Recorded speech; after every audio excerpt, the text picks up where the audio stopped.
Voici d'autres exercices donc pour la deuxième année Sciences Maths. Dans ce premier exercice, vous avez deux questions. La première question qui sont indépendantes. F est une fonction définie de 0,1 vers R. Donc une fonction numérique sur 0,1. Elle est continue telle que, quel que soit x appartenant à 0,1, f de x sur 2 plus f de x sur 3, la somme, c'est-à-dire sigma de f de x sur k allant de 2 à n est égal à nf de x. Montrez que la fonction f est nulle. Voilà. Donc elle atteint ses bornes, ça veut dire que il existe, et les bornées, ça veut dire qu'il existe un réel petit m et un réel grand L tel que m est inférieur ou égal à f de x est inférieur ou égal à grand M. Mais en plus, ce petit m-là est l'image d'un élément de 0,1. Donc, il existe alpha, bêta appartenant à 0,1 au carré, tel que quel que soit x appartenant à 0,1, vous avez f de alpha est inférieur ou égal à f de x est inférieur ou égal à f de bêta. Ou encore, alpha, c'est le minimum des nombres f de x sur 0,1 et bêta. Donc vous avez ceci. Donc en particulier, vous avez si on prend alpha, en particulier, vous avez sigma df de alpha sur k est inférieur ou égal à sigma df de, parce que ici, est supérieur ou égal à sigma df de alpha, k allant de 2 jusqu'à n. Parce que vous avez ici, par exemple, f de alpha sur 2 est supérieur ou égal à f de alpha, parce que f de alpha c'est le minimum. F de alpha, etc., jusqu'à f de alpha sur n est supérieur aussi à f de alpha. Donc vous pouvez faire la somme membre à membre. C'est-à-dire que ici, cette somme-là, c'est n f de alpha. Parce que ici, vous avez, c'est n f de x. Est supérieur à... Ici, la somme de... Alors faites attention ici, vous avez la somme de 2 à n, k allant de 2 à n, c'est final, donc n moins 2 plus 1. L'indice final moins l'indice initial plus 1. Donc n moins 1, f de alpha. Donc ici, vous avez 0 est supérieur ou égal à moins f de alpha. Ici, vous simplifiez n de alpha, d'où. Donc ici, f de alpha est inférieur à 0. F de alpha est inférieur à 0. F de alpha est inférieur à 0. Voici, donc ici, en multipliant par moins 1, vous avez 0 est inférieur à f de alpha. De la même façon, vous faites pour bêta, c'est-à-dire en prenant x égale à bêta, vous allez voir sigma k allant de 2 jusqu'à n, f de bêta sur k est égal à nf de bêta, comme voici. D'autre part, chacun des f de bêta sur k est inférieur à f de bêta, d'après cette relation-là. D'accord? Donc en faisant la somme, vous avez ça, et le nombre de termes, c'est n-1. Qu'est-ce que vous en déduisez? Vous allez déduire que 0 est inférieur à moins f de bêta. En multipliant par moins 1, c'est-à-dire, vous allez avoir f de bêta est inférieur à 0. F de bêta est inférieur ou égal à 0. Donc finalement, vous allez avoir 0 est inférieur ou égal à f de alpha, qui est inférieur ou égal à f de bêta, qui est inférieur ou égal à 0. Donc vous allez avoir 0 est inférieur ou égal à f de alpha est inférieur ou égal à 0, donc f de alpha égale à 0. Et vous avez 0 est inférieur ou égal à f de bêta est inférieur ou égal à 0, ça veut dire f de bêta égale à 0. Finalement donc, quel que soit x appartenant à 0,1, d'après cette relation-là, 0 est inférieur ou égal à f de x est inférieur ou égal à 0. Donc f de x est nul sur 0,1. c'est-à-dire quel que soit x appartenant à 0, f de x égale à 0. Voilà. Très bien. Alors, cette deuxième question, f et g sont de fonctions continues définies de 0,1 vers 0,1, telles que quel que soit x appartenant à 0,1, f rang g est égal à g rang f de x. Montrer qu'il existe alpha tel que f de alpha égale à g de alpha. Très bien. Ça veut dire montrer que les courbes se coupent au moins une fois dans cet intervalle, les courbes de f et g, ou bien montrer que la fonction f moins g admet au moins un point fixe dans l'intervalle 0,1. Très bien. Alors pour ce faire, on va supposer par l'absurde, supposons que quel que soit x appartenant à 0,1, f de x est différent de g de x. C'est parce qu'on nous demande, c'est la négation, il existe au moins x appartenant à 0,1 tel que f de x égale à g de x. Donc supposons ça, f de moins g est différent de g. Alors vous avez ici comme f et g sont continus,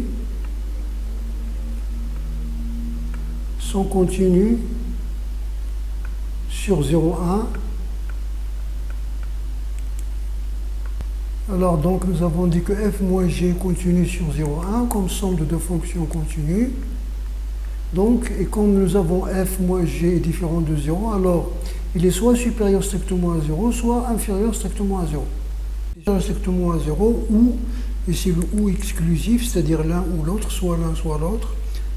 Sinon, si f moins g ne garde pas un signe constant, ça veut dire qu'il peut s'annuler, c'est-à-dire qu'il peut être négatif ou positif. Ça veut dire qu'il existe au moins deux valeurs x1, x2, telles que f moins g de x1 supérieur à 0 et f de moins g de x2 inférieur à 0, par exemple. Or, la fonction f moins g continue, ça c'est la condition nécessaire. F moins g étant continu, d'après le TVI, f moins g de x égale à 0 s'annule à au moins une solution dans 0,1. Ce qui contredit votre hypothèse là, cette hypothèse 1, qui est différente de 0. Supposons, on va travailler avec ce cas, sinon on va prendre l'autre. Supposons que quel que soit x appartenant à 0,1, f de x est inférieur à g de x. Voilà. Vous avez d'autre part la fonction f, comme j'ai d'ailleurs, admet au moins un point fixe alpha dans 0,1. C'est-à-dire il existe alpha appartenant à 0,1 au moins, tel que f de alpha égale à alpha. Et on considère bêta le plus grand de ces points fixes. Il en a, s'il n'y a qu'un seul, c'est bêta lui-même. Donc nous allons avoir ça. Au moins 1. Donc vous allez avoir, ça c'est un exercice d'application que nous faisons généralement dans le cours, donc le plus simple et le plus classique, c'est-à-dire vous considérez la fonction u de x est égale à f de x moins x, u continue sur 0,1 comme somme de deux fonctions continues, f est le binôme x, u de 0 c'est f de 0 est positif parce que f est défini de 0,1 vers 0,1, donc les images sont positives, et u de 1 est égal à f de 1 moins 1. Les images sont ici, donc une image moins 1 est inférieure ou égale à 0, donc inférieure ou égale à 0, donc d'après le théorème des valeurs intermédiaires, il existe au moins une solution dans 0,1. Si on était sûr que f de 0 est supérieur strictement et c'est strictement, on prendrait les solutions dans l'intervalle ouvert. Donc nous avons ce bêta, c'est le sup. Ici, on a f de bêta est inférieur à g de bêta, d'après donc notre supposition ici, la supposition que nous avons faite. Alors, vous avez g rang f de bêta, c'est g de f de bêta. Or, f de bêta est égal à bêta parce que bêta est un point fixe de alpha, c'est l'ensemble des points qui sont invariants par f. D'accord? L'ensemble qui sont invariants par f, c'est-à-dire dont l'image est égale à un nombre, donc égal g de bêta. Or, g rang f, d'après l'hypothèse, est égal à f rang g. F rang g de bêta égale à f de g de bêta. D'accord? F de g de bêta. Donc vous avez f de g de bêta est égal à quoi? Est égal à g de bêta, parce que g rang f est égal à f rang g. D'accord? Donc si vous voulez ici, donc vous avez f, si vous faites l'égalité, vous allez voir d'où f de g de bêta qui est la deuxième ligne, celle-là, est égale à celle d'en haut, est égale à g de bêta.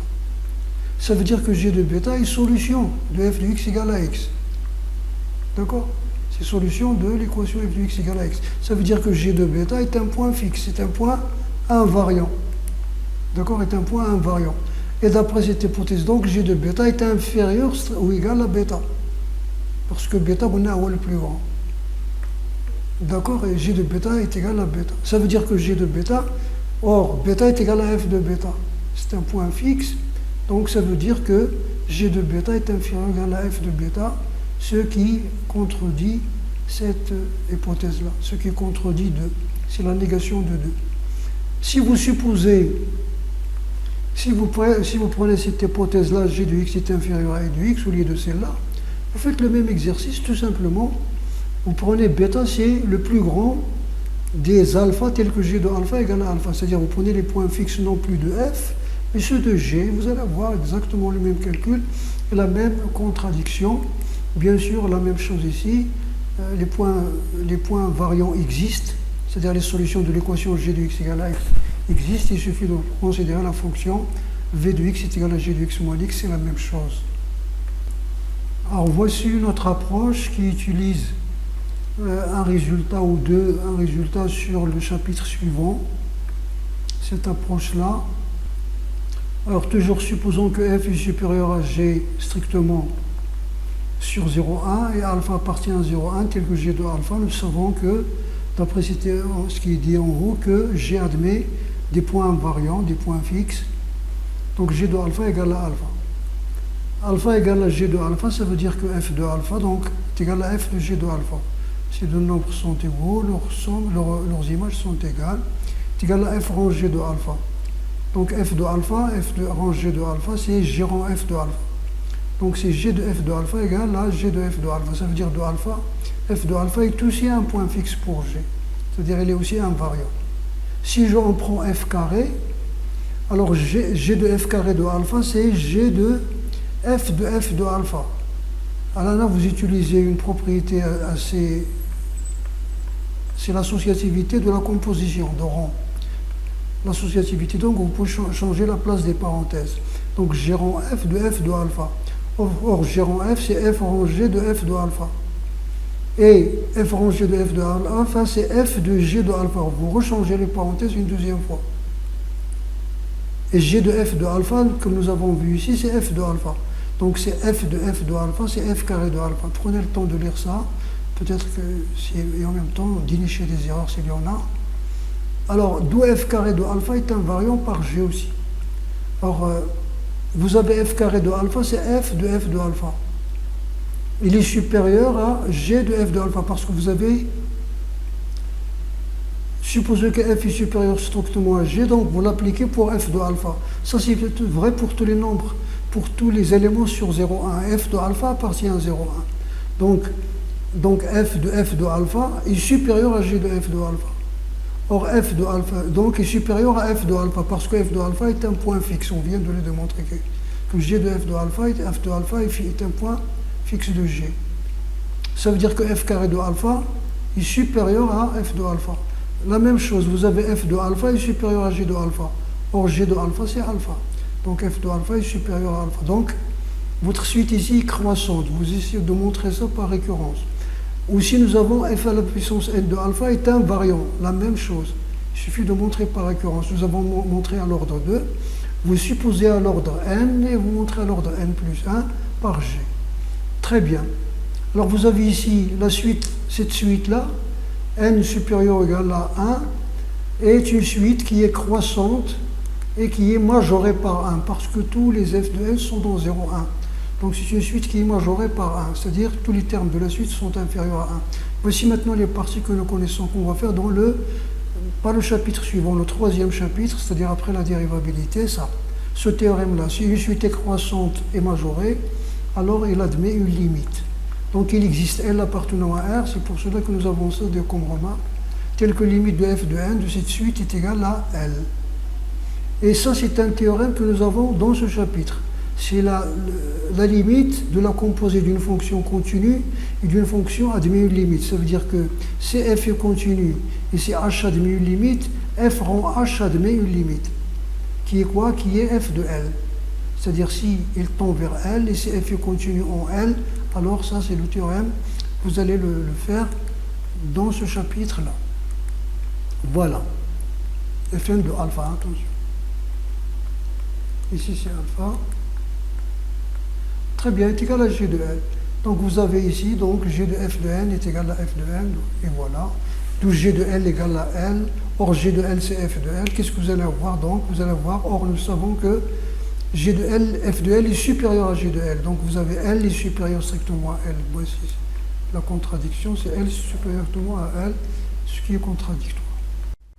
Alors vous avez cette équation dans l'exercice 2. Ce sont des équations type, il n'y a que les quantités ici qui changent. Alors soit donc vous cherchez le domaine de définition de l'équation et vous résolvez par équivalence successive, ou bien vous résolvez directement dans R par implication et vous vérifiez les solutions. Donc cette équation est définie si les quantités sous les radicaux sont positives. Voici donc ça veut dire ça. Et alors soit x appartenant à D, x est solution, si seulement si, donc E est vérifié, on va, puisque ces deux quantités positives, on va élever à la puissance 3. Donc voilà, on élève à la puissance 3, nous avons donc utilisé l'identité que nous connaissons, a moins b au cube, c'est a au cube moins b au cube moins 3 fois le produit fois la différence, est égal, ça au cube, c'est racine carrée. Ça c'est donc c'est 1 sixième à la puissance 3, donc c'est 3 sixièmes, donc c'est 1 demi, c'est racine carrée. Donc ici vous allez avoir 2x moins le produit des racines, c'est la racine des unième du produit. Donc c'est racine cubique de 4 moins x carré. Et cette différence-là, c'est racine sixième, c'est la partie à l'ensemble de solutions, racine sixième de 4 moins x carré. Ici, vous avez donc 2 sixièmes, 4 moins x carré à la puissance 2 sixièmes plus 1 sixième, c'est-à-dire 3 sixièmes. 3 sixièmes, c'est 1 demi, donc 3 racines carrées de 4 moins x carré. Voilà. Donc vous faites passer de l'autre côté, c'est-à-dire sur la droite, et vous simplifiez par 2. Et vous avez finalement x est égal à ça. Alors autrement, vous avez 2 n'est pas une solution, ni moins 2 aussi n'appartient pas au domaine de définition de l'équation. Alors vous avez ça. Vous pouvez diviser les deux membres par racine cubique de x plus 2, ou racine cubique de 2 moins x, ou bien racine sixième de 4 moins x carré. C'est-à-dire, les trois membres, vous pouvez les diviser par celui-là, ou celui-là, ou celui-là. Et ça vous donne toujours la même équation. Donc si vous divisez par le deuxième, vous allez avoir ça. Et si vous mettez sous forme d'une seule racine sixième, donc x plus 2 au carré ici, 2 moins x au carré ici, vous simplifiez. Donc vous avez racine sixième, voilà, c'est ça. C'est la racine sixième. Voilà, donc il vous posez par exemple ça égale à t. Donc vous allez avoir t moins 1 sur t moins 1 égale à 0. Avec bien sûr t égale à cette quantité-là qui est supérieure ou égale à 0. Voilà, donc vous allez avoir t carré moins t moins 1 égale à 0. C'est une équation du second degré. Il a une racine qui est 1 plus racine de 5 sur 2. 1 moins racine de 5 sur 2 est une racine négative et t est positif. Donc ça veut dire que x plus 2 sur 2 moins x égale à t à la puissance 6. Donc vous obtenez x égale à ça. Et bien sûr, vérifiez que ceci c'est racine de 5 sur 4 que nous avons trouvé. Si vous pouvez le vérifier par le calcul, utilisant le triangle de Pascal, vous pouvez utiliser la calculatrice. Quel que soit x appartenant à R, x moins partie entière de x, cette fonction-là qui est périodique, est inférieure et compris entre 0 et 1. Donc en particulier, d'où pour moins x, donc 0, inférieur ou égal à moins x, moins e de moins x, est inférieur à 1. Ça veut dire que racine de moins x moins e de moins x de moins x moins e de moins x est compris entre 0 et 1. Voilà donc racine cubique de moins x moins e de moins x est compris entre 0 et 1. On va ajouter racine cubique de moins x aux trois membres. Vous avez cette fonction-là qu'on nous intéresse, la coexpression est supérieure à racine de cubique de moins x. Et racine cubique de moins x tend vers plus l'infini. Donc, limité ordre. Donc, vous avez ici donc la fonction tend vers plus l'infini. C'est-à-dire elle est supérieure à une fonction qui tend vers plus l'infini. Donc, elle-même, elle tend vers plus l'infini. Alors, pour cette deuxième limite, donc pour éviter l'embarras du signe, on va faire un changement de variable, c'est-à-dire nous avons calculé, remplacer x par moins x par t. Donc la limite x tend vers, si on la nomme L, x tend vers moins l'infini de racine cubique de moins x au cube plus x carré moins 2 plus a de x est égal à la limite, lorsque t tend vers plus l'infini, de racine cubique de t au cube plus t moins 2 moins at, bien sûr en ayant posé t égale à moins x. Très bien. Alors donc voici cette limite.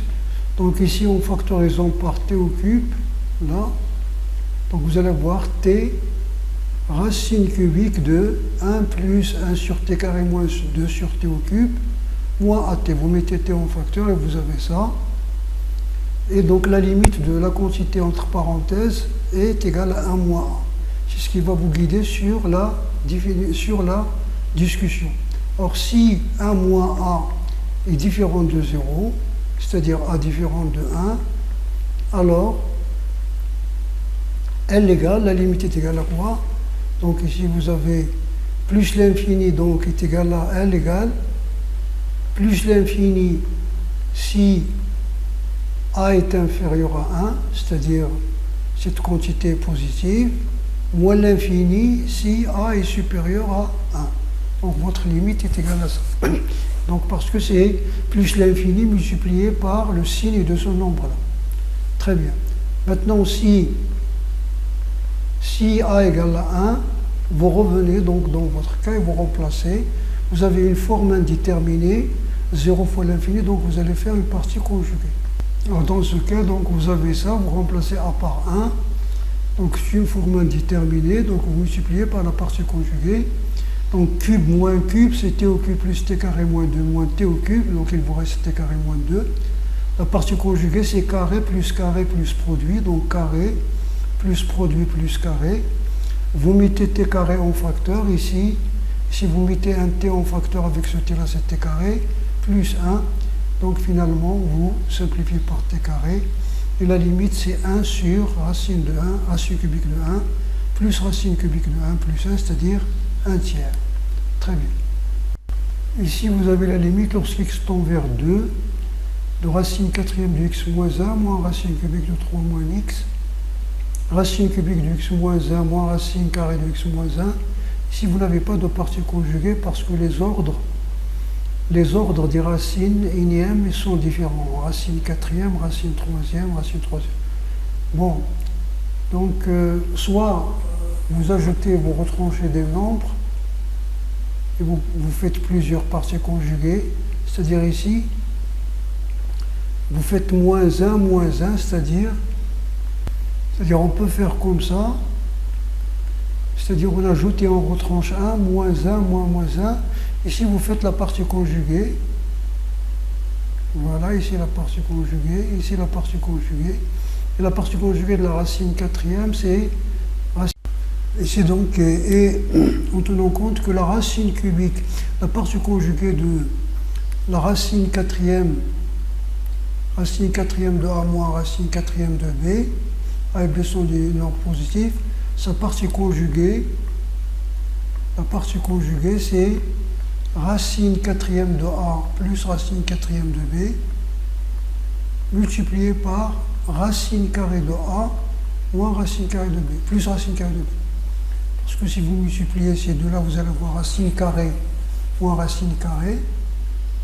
Si vous multipliez ça et ça, vous allez voir racine carrée moins racine carrée, multiplié par le produit, ça va vous donner a moins b. Donc ça, c'est la partie conjuguée. Tandis que la partie conjuguée de l'autre, vous la connaissez bien. Donc on va faire ici 4 parties conjuguées. Sinon, on peut faire aussi un changement de variable. Un changement de variable, si vous posez ici, vous n'avez pas la même variable. Ici, c'est la même variable, mais c'est 3 moins x. Mais quand même, si vous posez, si vous posez t égale à racine 12e, c'est-à-dire le ppmc de 3, 4 et 2. Ici, ça c'est 2. Donc vous allez racine 12e de x moins 1 égale à t. Ça va vous donner x égale à t à la puissance 12 plus 1 et t tend vers 1. Donc vous allez voir ici donc votre limite ici L, si vous l'appelez L, ou bien L1. Donc vous allez voir L1 égale limite lorsque t tend vers 1. Donc vous allez avoir t au cube, ici pour avoir quatrième, vous divisez par 4. Si vous divisez par 3, ici vous divisez par 2. Donc t à la puissance 3, t à la puissance 4, t à la puissance... Mais ici, vous allez avoir 3 moins t à la puissance 12 moins 1, c'est-à-dire 2 moins t à la puissance 12. Donc vous avez une seule partie conjuguée. Donc vous allez avoir cube moins cube, donc t à la puissance 9 plus t à la puissance 12 moins 1. Sur ici, vous mettez t à la puissance 4 en facteur. Donc carré, t à la puissance 6, plus carré, c'est celui-là au carré. Au carré. Donc moins t à la puissance 12 au carré, plus le produit. T au cube, racine cubique de t au cube, racine cubique de 2 moins t à la puissance 12. Donc ça, c'est le produit. Très bien. Donc ici, 1 moins t carré, c'est 1 moins t facteur de 1 plus t. Ici, vous partagez, si vous avez moins 2, vous avez t à la puissance moins 9, c'est une identité remarquable, c'est t moins 1 facteur de sigma k allant de 0 jusqu'à 8t à la puissance k. T à la puissance 12 moins 2, c'est t moins 1 facteur sigma k allant de 0 jusqu'à 11 t à la puissance k. Donc vous faites des simplifications. Alors nous avons là t à la puissance moins 1 va se simplifier, et celui-là aussi va se simplifier, comme si vous l'avez factorisé. Qu'est-ce qui va vous rester ici? Vous allez avoir ici 1 plus 1 plus 1 9 fois, plus 1 plus 1 plus 1 12 fois, sur, en bas vous allez avoir 1 fois 2, 2, multiplié par 1 plus 1 plus 1, 3. Donc vous allez avoir ça, donc est égal à 18. 2 fois 3, 6, vous remplacez égal à 18. Ou bien la même chose ici, vous faites 3 parties conjuguées. Alors pour cette limite-là, c'est simple. Donc comme nous avons fait, vous la décomposez. La même chose ici, donc vous multipliez par la partie conjuguée. Nous avons dit la partie conjuguée, c'est racine quatrième plus racine quatrième, facteur de racine carrée plus racine carrée. Donc voilà. Ici c'est racine, donc cube moins cube. Racine donc carré plus produit. Donc voilà, nous avons déjà utilisé ça. Donc voilà, vous remplacez, donc vous avez un quart plus un tiers, c'est ça le deuxième. Si vous posez racine du 12e, c'est-à-dire le ppmc, parce que c'est la même variable, vous allez voir ici, y à la puissance 3, ici y à la puissance 4 moins 2 sur y à la puissance 12 moins 1. Y à la puissance 3 moins 1, c'est l'identité remarquable. Donc soit si vous êtes fort en identité remarquable, ou bien en partie conjuguée. Y carré plus y plus 1.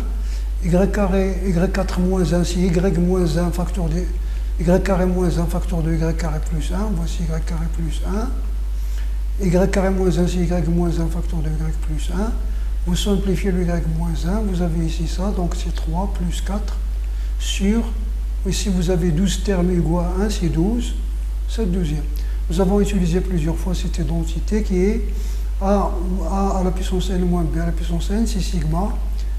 Sigma, k allant de sigma, k allant de 1 jusqu'à n moins 1, il y a 1 à la puissance n moins 1. En particulier, si b égale à 1, vous allez voir a à la puissance n moins 1 est égal à quoi? C'est sigma a moins 1 c'est ce que nous avons utilisé plusieurs fois, A moins 1, sigma, K allant de 0 à n moins 1, A à la puissance, puisque B égale à 1, donc vous allez voir ici, A à la puissance n moins 1, moins K, ou bien à la puissance K, c'est la même chose parce que les termes sont symétriques. D'accord? Les termes sont symétriques. Très bien.